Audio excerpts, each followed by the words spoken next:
కేంద్ర మంత్రి సర్వానంద సోనోవాల్ కేంద్ర బృందం ఇవాళ ఏపీలో పర్యటించనుంది. రాష్ట్రంలో ప్రాజెక్టులపై కేంద్ర బృందం సమీక్షిస్తోంది. అమరావతి అభివృద్ధి పోర్టులపై కేంద్ర మంత్రి సోనోవాల్ ఫీల్డ్ పరిశీలన చేయనున్నారు. అమరావతిలో చంద్రబాబుతో కేంద్ర బృందం సమావేశం కానుంది. రాష్ట్రానికి కేంద్ర సహకారం నిధులపై చర్చించనుంది. తిరుపతి జిల్లా దుగరాజపట్నం కేంద్రంగా మంజూరైన నూతన ఫిష్ బ్రేకింగ్ యూనిట్ ఏర్పాటుకు సంబంధించి కేంద్ర మంత్రి సోనోవాల్ చంద్రబాబుతో మాట్లాడనున్నారు.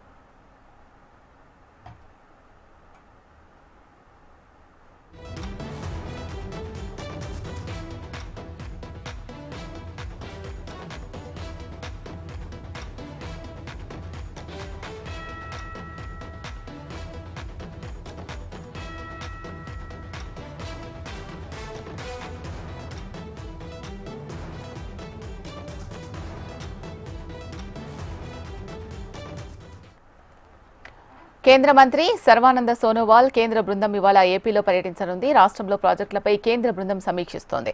అమరావతి అభివృద్ధి పోర్టులపై కేంద్ర మంత్రి సోనోవాల్ ఫీల్డ్ పరిశీలన చేయనున్నారు. అమరావతిలో చంద్రబాబుతో కేంద్ర బృందం సమావేశం కానుంది. రాష్ట్రానికి కేంద్ర సహకారం నిధులపై చర్చించనుంది. తిరుపతి జిల్లా దుగరాజపట్నం కేంద్రంగా మంజూరైన నూతన ఫిష్ బ్రేకింగ్ యూనిట్ ఏర్పాటుకు సంబంధించి కేంద్ర మంత్రి సోనోవాల్ చంద్రబాబుతో మాట్లాడనున్నారు.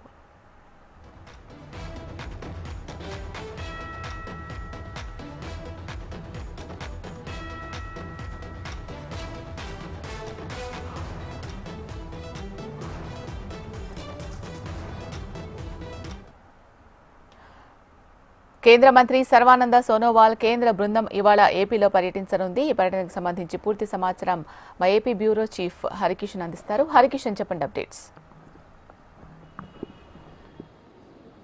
Thank you Sheela. ప్రధానంగా నౌకాయాన శాఖ సంబంధించినటువంటి కేంద్ర మంత్రి సోనోవాల్ ఈరోజు ఏపీలో పర్యటించబోతున్నారు. ప్రధానంగా దుగరాజపట్నం తిరుపతి జిల్లాలో ఉన్నటువంటి పోర్టులో జరుగుతున్నటువంటి పనులను ఈ బృందం కూడా పర్యవేక్షిస్తోంది.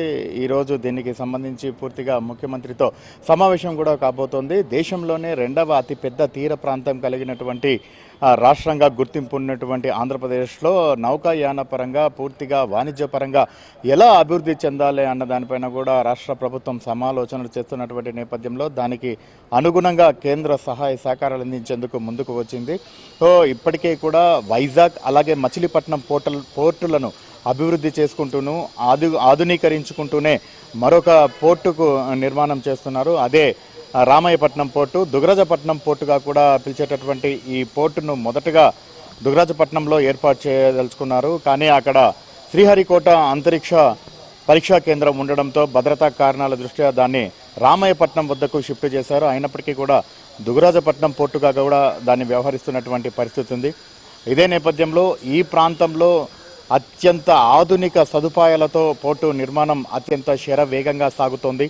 14,000 కోట్ల రూపాయల పెట్టుబడితో ఈ ప్రాంతంలో పోర్టు నిర్మాణం జరుపుకోబోతోంది. 50,000 ఉద్యోగాలు ప్రత్యక్షంగా పరోక్షంగా లభించబోతున్నాయి. అలాగే లక్షల మందికి ఉపాధి అవకాశాలు కూడా లభించబోతున్నాయి. సో ఈ నేపథ్యంలో ఇక్కడ పోర్టు ఏర్పాటు చేస్తే రాయలసీమ తెలంగాణతో పాటు అటు మహారాష్ట్ర ఇటు కర్ణాటకకు సంబంధించి నౌకాయాన పరంగా పూర్తిగా ఎగుమతులు దిగుమతులకు చాలా సులభతరంగా మరి అలాగే వాణిజ్యపరంగా ఈ రాష్ట్రాలు కూడా మరింత అభివృద్ధి చెందేటటువంటి అవకాశం ఉంటుంది. సో పోర్టుకు సంబంధించి 2 దశల్లో పనులైతే సాగుతున్నాయి. మొదటి దశలో 3,700 కోట్ల రూపాయలతో పనులు నిర్వహిస్తున్నారు.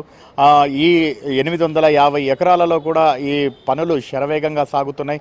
అలాగే పోర్టు ఎంత పెద్ద భారీ నౌక అయినా కూడా పోర్టులోకి వచ్చే విధంగా ఇక్కడ అన్ని ఏర్పాట్లు అయితే చేస్తున్నటువంటి నేపథ్యంలో ఇటు కేంద్ర ప్రభుత్వం కూడా దీనిపైన పూర్తిగా దృష్టి సారించినటువంటి పరిస్థితి ఉంది. ఈ నేపథ్యంలోనే పోర్టుకు సంబంధించినటువంటి ప్రాంతంలో నౌకాయాన రిపేరీ సంస్థను ఏదైతే శకలాలకు సంబంధించి పూర్తిగా నౌకలను మళ్ళీ రిపేర్ చేస్తున్నారు. అంటే దగ్గర భారతదేశంలో గుజరాత్ కేంద్రంగా సంవత్సరానికి 300 నౌకలను పునర్నిర్మిస్తున్నటువంటి పరిస్థితి ఉంది. సో ఆ అవకాశం మళ్ళీ ఆంధ్రప్రదేశ్కు దక్కడం, అలాగే అది దుగరాజపట్నం వేదిక కాబోతుండటం, 3,000 కోట్ల రూపాయలు దీనికి సంబంధించి పెట్టుబడికి కేంద్ర ప్రభుత్వం అనుమతులు ఇవ్వడంతో ఒక్కసారిగా అందరూ కూడా హర్షం వ్యక్తం చేస్తున్నారు. ఉద్యోగ ఉపాధి అవకాశాలు కూడా పెరగబోతున్న నేపథ్యంలో ఈరోజు కేంద్ర నౌకాయాన శాఖ మంత్రి సోనోవాల్ అధ్యక్షన వస్తున్నటువంటి కేంద్ర బృందం ఇవన్నీ పరిశీలించి ముఖ్యమంత్రి చంద్రబాబుతో భేటీ కాబోతోంది. షీలా.